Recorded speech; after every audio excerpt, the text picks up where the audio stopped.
In this video, I'll show you how to indent a second line in Google Docs. It's very easy.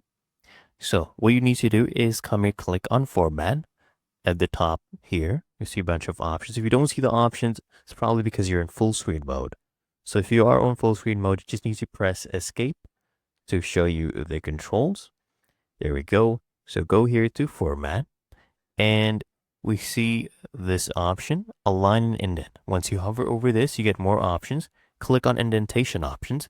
Now under Special Indent, I want you to go ahead and click on Hanging. Okay, you can set an indent, for example, 0.5 or even 1 inches, and then go ahead and click on Apply. And here, look at this. You see this? This one basically means that there is an indent. So if I type something in, let me go ahead and paste this in.